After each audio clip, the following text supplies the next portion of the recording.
Assalamualaikum sahabat beriman. Konflik Palestina vs Israel adalah konflik militer dan politik yang sedang berlangsung dari abad ke-19 hingga pada abad ke-21. Konflik ini merupakan salah satu konflik terpanjang yang masih berlangsung di dunia.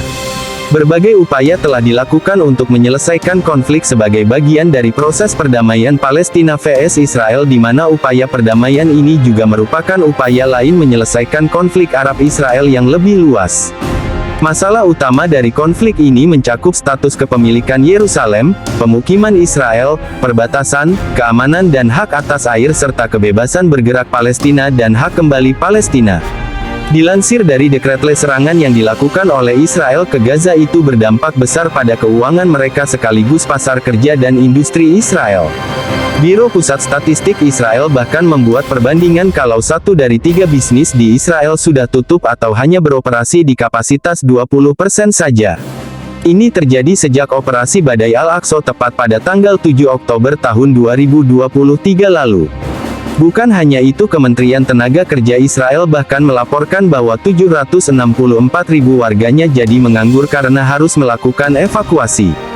Bisa semasif itu efeknya menurut Bloomberg ini berhubungan sama pengeluaran perang Israel yang jumlah perharinya mencapai 260 juta dolar Amerika Serikat sejak tanggal 7 Oktober tahun 2023. Lalu artinya sampai hari ini perang itu sudah membuat Israel boncos anggaran perang sekitar 10,4 miliar USD. Belum lagi kalau dilihat dari sisi ekonominya, Israel juga sudah rugi 600 juta dolar per pekan.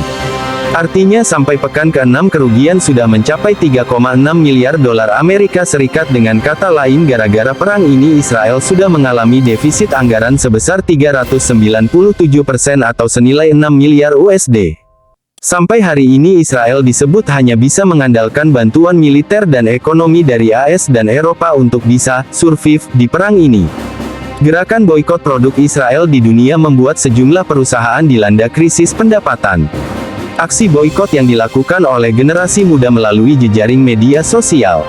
Hal ini dilakukan agar perusahaan menarik dukungannya dari Israel. Seiring berjalannya waktu, gerakan tersebut sukses menekan roda perekonomian perusahaan asal Israel.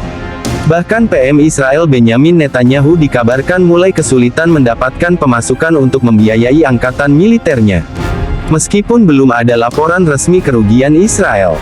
Namun menurut data yang dirilis Al Jazeera, pada 2018 lalu Israel sempat merugi hingga 11,5 miliar dolar AS atau sekitar 177,37 triliun rupiah, satuan kurs 15.424 rupiah, per tahun buntut gerakan boikot produk pro-Israel.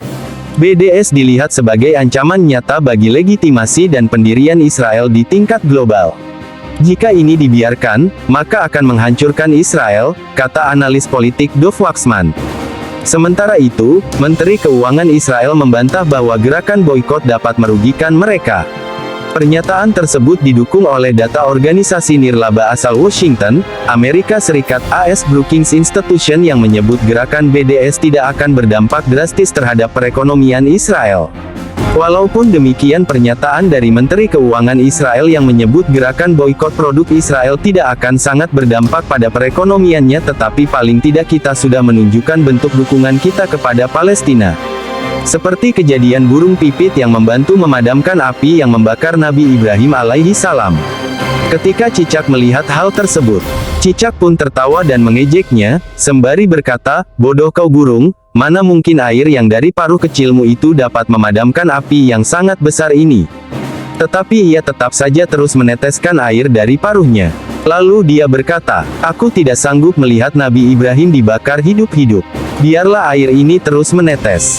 Karena Allah Subhanahu wa Ta'ala Maha Tahu pada siapa aku berpihak," kata burung tersebut membela diri. "Allah tidak akan melihat hasilnya, apakah aku berhasil atau tidak. Tapi Allah akan melihat di mana aku berpihak," kata sang burung pipit melanjutkan pembicaraannya. Semoga Palestina segera bebas dari penjajahan ini. Amin ya robbal alamin. Wassalamualaikum warahmatullahi wabarakatuh.